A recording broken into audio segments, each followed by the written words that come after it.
Monsoon তো already ঢুকে গেছে এবং আপনাদের যেমনটা বলেছিলাম ঠিক সেরকমটাই হয়েছিল মনে আছে। আমি বলেছিলাম যে যে 21 তারিখের পরে যে সপ্তাহটা, ওই সপ্তাহটাতেই আপনার হেভি রেনফল হবে। দক্ষিণবঙ্গে দেখুন ওরকমই হয়েছে। তো রেনফল এরকম, যেমন আজকে এবং কালকে উত্তরবঙ্গের 5টি যে জেলা আছে, নর্থের যে 5টা জেলা, দার্জিলিং, কালিম্পং, জলপাইগুড়ি, আলিপুরদুয়ার এবং কোচবিহার, ওই 5টি জেলাতে আপনার ওয়াইড স্প্রেড রেনফল হওয়ার সম্ভাবনা আছে। মানে তার মানে বুঝতেই পারছেন, ওই 5টা জেলার প্রত্যেকটাতেই আপনার 75% ওপর জায়গা জুড়ে বৃষ্টিপাত হওয়ার সম্ভাবনা আছে। এবং এবং পশ্চিমবঙ্গের বাকি জেলাগুলিতে আপনার স্ক্যাটার্ড রেনফল হওয়ার সম্ভাবনা আছে। আর 28 এবং 29, এটা তো আমি দুদিনের বললাম, 26, 27, 28 এবং 29 তারিখে এ, ওই যে ওপরের যে 5টি জেলা, সেগুলিতে ওয়াইড স্প্রেড রেনফল হওয়ারই সম্ভাবনা আছে।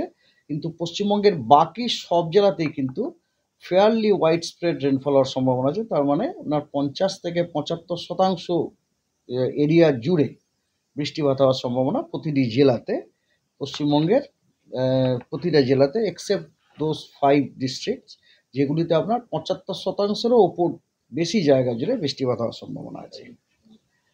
আর 28, 29 হলো। এবারে 30, 31 এবং 2, 30শে জুন, 1 জুলাই, 2 জুলাইতে পশ্চিমবঙ্গের সমস্ত 30 এবং 30 তারিখ এবং 1 তারিখ, এখানে তো 31 তারিখ কোথায় আবার, 30শে জুন এবং 1 জুলাইতে পশ্চিমবঙ্গের সব জেলাতে ওয়াইড স্প্রেড রেনের সম্ভাবনা আছে, বৃষ্টিপাতের সম্ভাবনা আছে। তার মানে পশ্চিমবঙ্গের প্রতিটি জেলাতেই আপনার 75%-এর ওপর জায়গা জুড়ে, 75%-এর ওপরের জায়গা জুড়ে বৃষ্টিপাত হওয়ার সম্ভাবনা আছে।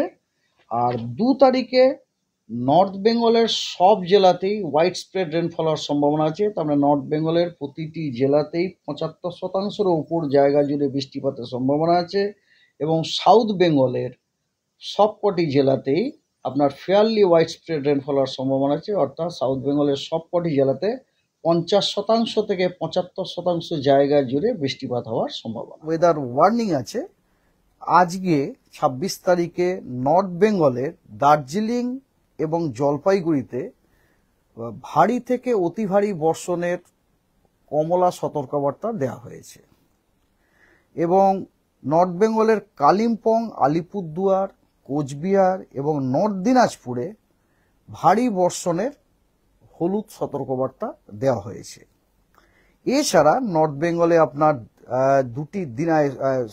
দুটি দিনাজপুরেই এবং মালদাতে বজ্রবিদ্যুৎ সহ বৃষ্টি এবং তার সাথে 30 থেকে 40 কিলোমিটার প্রতি ঘন্টায় গতিবেগে ঝোড়ো হাওয়ারও সতর্কবার্তা জানানো হয়েছে। সাউথ বেঙ্গলের আপনার কোস্টাল যে ডিস্ট্রিক্টগুলি আছে এবং ইস্টার্ন যে ডিস্ট্রিক্টগুলি আছে, সেই যেমন ধরুন আপনাকে আমি বলছি মুর্শিদাবাদ, নদিয়া, 24 পরগনা, 2টি মিদনাপুর এবং ঝাড়গ্রাম, এই জেলাগুলিতে বজ্রবিদ্যুৎ সহ বৃষ্টি এবং তার সাথে 30 থেকে 40 কিলোমিটার প্রতি ঘন্টায় গতিবেগে ঝোড়ো হাওয়ার সতর্কবার্তা দেওয়া হয়েছে। আগামীকাল 27 তারিখ এবং 28 তারিখ, এই দুদিনের জন্য নর্থ বেঙ্গলের 5টি জেলা দার্জিলিং, জলপাইগুড়ি, কোচবিহার, কালিম্পং এবং আলিপুরদুয়ারে আপনার ভারী বর্ষণের হলুদ সতর্কবার্তা দেওয়া হয়েছে। এবং এছাড়া নর্থ বেঙ্গলের অন্য কোনো জেলাতে কোনো সতর্কবার্তা দেওয়া হয়নি। তবে দক্ষিণবঙ্গের সব জেলাতেই thunderstorm, lightning and gusty wind with speed 30 to 40 kilometre per আওয়ারের সতর্কবার্তা দেওয়া হয়েছে। 29 তারিখে নর্থ বেঙ্গলের উপরোক্ত 5টি জেলা, যেটি একটু আগে বললাম, সেই জেলাগুলিতে ভারী বর্ষণের সতর্কবার্তা দেওয়া হয়েছে। এবং আর কোনো জেলাতে, পশ্চিমবঙ্গের আর কোনো জেলাতে জন্য কোনো সতর্কবার্তা দেওয়া হয়নি। 30 তারিখে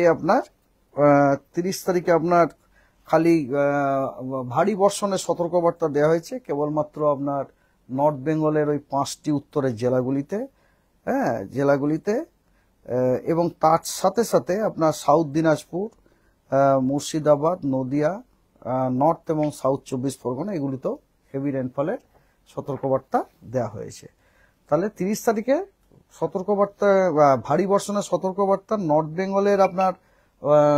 বেঙ্গলের আপনি 5টি উত্তরের জেলা, এছাড়া সাউথ দিনাজপুর, দক্ষিণবঙ্গে আপনার মুর্শিদাবাদ, নদিয়া, 2টি 24 পরগনাতে ভারী বর্ষণের সতর্কবার্তা দেওয়া হয়েছে। সাইক্লোনিক সার্কুলেশন একটা আছে আমাদের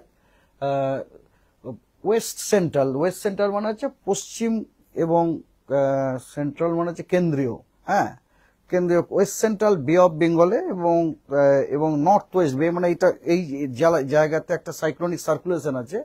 এবং সব থেকে যেটা বড় কথা, ওই সাইক্লোনিক সার্কুলেশনটা ডেপথটা খুব ভালো, মানে মোটামুটি ধরুন সমুদ্রপৃষ্ঠ থেকে 1.5 কিলোমিটার থেকে শুরু করে সমুদ্রপৃষ্ঠ থেকে 5.8 কিলোমিটার পর্যন্ত ওই সাইক্লোনিক সার্কুলেশনটি বিস্তৃত আছে।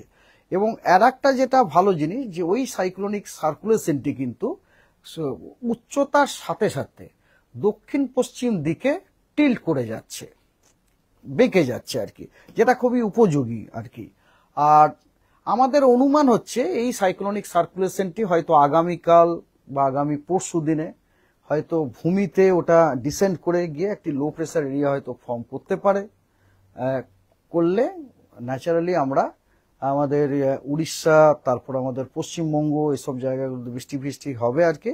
তো 2-3 দিনের মধ্যে একটা ডেভেলপমেন্ট হবে বলে আমরা মনে করছি। এই কারণেই আমরা জানিয়েছি যে আগামী 3-4 দিনে আবহাওয়ার পরিস্থিতি যথেষ্ট অনুকূল হওয়ার সম্ভাবনা আছে, যাতে করে পশ্চিমবঙ্গের বাকি জেলাগুলিতে দক্ষিণ পশ্চিম মৌসুমী বায়ু ঢুকে যেতে পারে। খবর